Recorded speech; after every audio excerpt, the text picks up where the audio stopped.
There we go. Mr. McGinty, seconded by Ms. Latanzio, moves that Bill C-232, an act respecting Heritage Month, be now read a third time and do pass. And the honourable member for Ottawa South. Thank you, Mr. Speaker.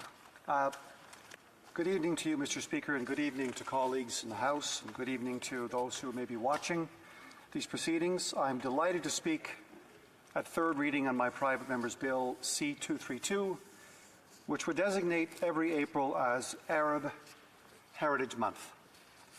I'd like to thank members from all sides of the House for their support thus far. I'd like to note that the Standing Committee on Heritage reported the bill back with no amendments. Mr. Speaker, Bill C-232 recognizes and celebrates the historic mark that Arab Canadians have made and continue to make in building our great Canadian society. You know, Mr. Speaker, I've had the privilege for the past 3 days to spend 3 days in senior briefings at the United Nations in New York on water and sustainability and refugee and other global security issues. And while there, it struck me that I felt as a Canadian very much at home. Very much at home because I think you leave the United Nations with an understanding that we're very much all in this together. And the miracle of the planet that we live on needs us to come together. And my bill, I think, addresses some of that, as I think listeners will conclude in just a few moments. In the past, also, Mr. Speaker, I've had the privilege of serving as a Deputy Minister Executive in the Privy Council Office for 10 years. I'd like to take a moment to give those watching tonight a bit of a snapshot of what goes on in the work of an MP and the nature of the variety of work that is undertaken in my constituency and why that has led me to bring this bill forward. I have the honour of representing Ottawa South, where we have the second largest Arabic-speaking population of the 338 electoral districts in Canada. In fact, we have residents from over 100 countries of origin who speak over 80 languages. That's not only an opportunity, but it's in fact a special responsibility. A special responsibility to show the world that we can all live together, work together, and learn from each other, a theme I'll return to in a moment. There are 43 schools in my district, and before the pandemic, I made it a point to visit them and, where possible, have the students visit me here on Parliament Hill.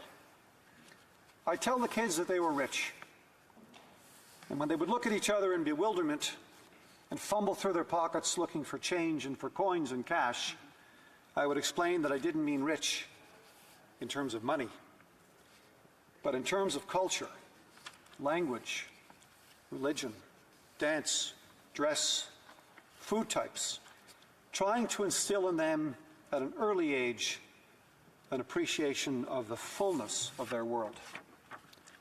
Every week, Canada receives representatives from other countries, and they ask all of us in this House, how do you do it?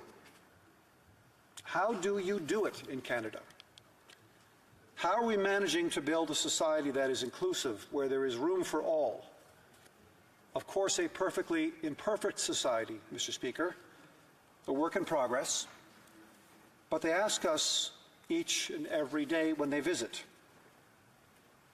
I tell them that I'm out of patience with the word tolerance. I'm convinced we've moved on. I don't think it's about tolerating someone anymore. It's about celebrating everyone. It's not only the right thing to do, it's the inclusive thing to do. It's not only the inclusive thing to do, it turns out it's the economic thing to do. Only a foolish country wouldn't avail itself of all of the talent within its borders. Only a foolish country wouldn't deploy all of that talent. We need to find and nurture as much talent as we can. This is Canada's privileged opportunity. This is Canada's undeniable responsibility, along with our special responsibility to show the rest of the world that we are a diverse and inclusive place, that we're all in this together, building a society which is the envy of the world. Mr. Speaker, my mother raised 10 children, and along the way she worked as a nurse for 50 years. She also helped to build 2 businesses. She was an extraordinary role model. She was an extraordinary person. She used to tell her 10 children that we had a choice to make. If we pulled apart, we'd feel like we were 5. But if we pulled together, we'd feel like we were 20. And to pull together, she would say, that means leaving no one behind. That means ensuring opportunity for all. So finding and nurturing the talent in everyone around us and deploying it to the benefit of the country and to the benefit of each other is in fact in our enlightened self-interest. Let me draw off some recent professional experience to share some insights on questions of diversity and inclusion, which also underpin my bill. It's illustrative, I think, Mr. Speaker. I have the honour of being the founding chair of Canada's National Security and Intelligence Committee of Parliamentarians. In March of 2020, we released a groundbreaking report which helps to illustrate how seeking out all the talent around us and deploying it is absolutely essential. And that was an analysis of diversity and inclusion in the security and intelligence community. We know a diverse workforce is made up of individuals with an array of identities, abilities, perspectives, and experience. We know an inclusive workforce is fair, equitable, supportive, welcoming, and respectful. Why did the committee decide to review these issues in the security intelligence community in the first place? Well, first, there are persistent challenges to increasing diversity and inclusion in the S&I community, even after decades of legislation, multiple reports, and repeated calls for change. Second, the committee believes that organizations responsible for defending Canada and protecting Canadians must leverage the broad range of skills, talent, experience, and perspectives that this magnificent country has to offer. And third, as shown in numerous international reports and studies conclusively on security and intelligence organizations worldwide, a diverse and inclusive workforce is critical to operational success and performance.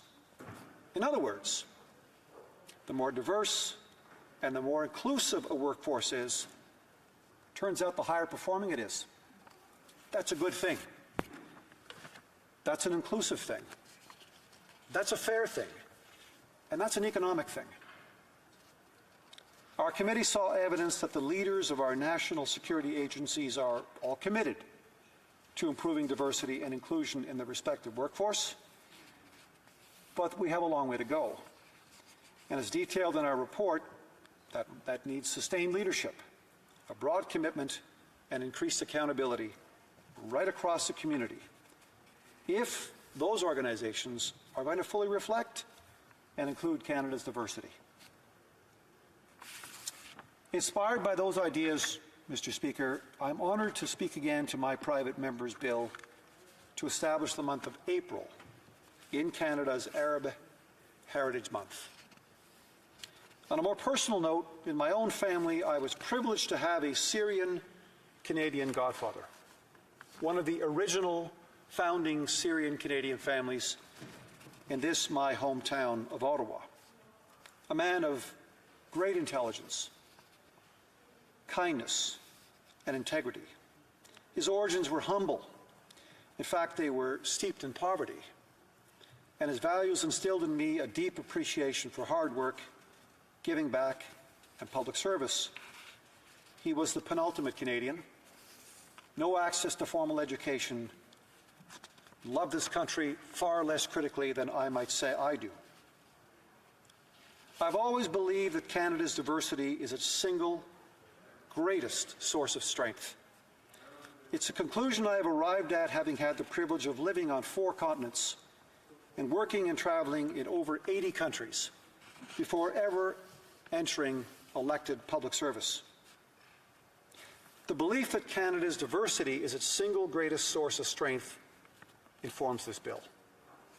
And it's a belief I have reaffirmed over and over again during my almost 19 years in this House. And nowhere has this been more evident and obvious than in our Arab Canadian community. Arab Canadians from all walks of life continue to make extremely important contributions to social, economic, and political life in Canada, as well as to Canada's cultural fabric, including through literature, music, food and fashion, and science and research, academia, public service, the professions, and business. Arab Heritage Month in Canada will be a terrific opportunity for Arab Canadians to be recognized, finally, for their contributions to this amazing country. It will give us the opportunity to recognize and pay tribute to the countless Arab entrepreneurs and small business owners right across Canada who do so much to support their communities. From the diversity of my riding, Mr. Speaker, to my own godfather, to my many friends in the National Capital Region Arab community, and beyond. Perhaps it is more clear to those watching tonight as to why I introduced this bill, and I'm working so hard with all of you, colleagues, to make sure it is passed. The enactment of Arab Heritage Month in Canada would ensure that the contributions of Arab Canadians are recognized, shared, and celebrated. Celebrated, Mr. Speaker, across this great country, not just every April, but every day. It's long past time that we take up that mantle and celebrate that incredible contribution. Mr. Speaker, we are always, always stronger when we pull together. Thank you very much for your support, colleagues. I welcome your questions and your comments. Merci beaucoup.